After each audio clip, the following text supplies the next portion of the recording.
குரு பெயர்ச்சி எப்போது? நற்பலன் பெறும் 5 ராசிகள் என்ன? ரிஷப ராசியில் சஞ்சரித்து வரும் குரு பகவான் மே மாதம் ரிஷப ராசியிலிருந்து மிதுன ராசிக்கு பெயர்ச்சி ஆகிறார். மிதுன ராசிக்கு செல்லும் குரு பெயர்ச்சி எப்போது வருகிறது மற்றும் 2025 குரு பெயர்ச்சி எந்தெந்த ராசிகளுக்கு அதிர்ஷ்டத்தை கொடுக்கும் என்பதை பற்றி பார்ப்போம். ஒவ்வொரு கிரகமும் ஒரு குறிப்பிட்ட கால இடைவெளியில் ஒரு ராசியிலிருந்து மற்றொரு ராசிக்கு பயிற்சியாகும். இதில் முழுமையான சுபக்கிரகம் என்று கூறப்படும் குரு பகவான் ஆண்டுக்கு ஒரு முறை ஒரு ராசியிலிருந்து மற்றொரு ராசிக்கு செல்வார். தற்பொழுது ரிஷப ராசியில் சஞ்சரித்து வரும் குரு பகவான் மே மாதம் ரிஷப ராசியிலிருந்து மிதுன ராசிக்கு பயிற்சி ஆகிறார்.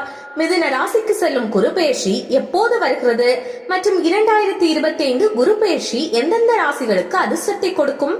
குரு பெயர்ச்சி மே மாதம் 15ஆம் தேதி வியாழக்கிழமை அன்று இரவு 10:30 மணிக்கு ரிஷப ராசியிலிருந்து மிதுன ராசிக்கு குரு பெயர்ச்சி நடக்கிறது. குரு பெயர்ச்சி காலத்தின் போது எப்போதுமே சில மாதங்கள் குரு பகவான் வக்ரமாகி பின்னோக்கி செல்வார். ஆனால் 2025 குரு பெயர்ச்சியில் குரு பகவான் வக்ரம் அடையாமல் அதிசாரம் பெற்று முன்னோக்கி செல்கிறார்.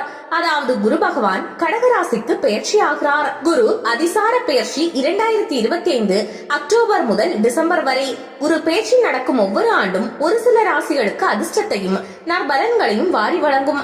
ஆனால் அதே நேரத்தில் 12 ராசிகளுக்கும் ஏதோ ஒரு விதத்தில் நன்மைகளை செய்யும். வருமானம், திருமணம், குழந்தை, வேலை, தொழில் வளர்ச்சி, தொழில் லாபம் உள்ளிட்டவற்றை எந்தெந்த ராசிகளுக்கு கொடுக்கும் என்பது பற்றி பார்க்கலாம். சாதகமாக இருக்கும் 5 ராசிகள்: ரிஷப ராசி பணவரவு, தொழில் வளர்ச்சி; சிம்ம ராசி லாபகுரு, லாபத்தை கொட்டி கொடுக்கும்; துலாம் ராசி பாக்கியஸ்தானத்தில் குரு, அதிர்ஷ்டம் மேலோங்கும்; தனுசு ராசி திருமணம் கைகூடும்; வாழ்க்கை துணையால் அதிர்ஷ்டம் நினைத்தது நடக்கும். குரு பெயர்ச்சி 2025 எதிர்மறை பலன்களை தருமா? குறிப்பிட்ட இடங்களில் குரு பெயர்ச்சி ஒவ்வொரு ராசிக்கும் நன்மைகளை கொடுக்கும். அதே நேரத்தில் குருவின் பார்வையால் 12 ராசிகளுக்கும் குறிப்பிட்ட இடங்களுக்கான நற்பலன்களும் கிடைக்கும் என்பதால் குரு பெயர்ச்சி முழுவதுமாக ஒரு சில ராசிகளுக்கு கெடு பலன்களை தரும் என்று நினைப்பது தவறு.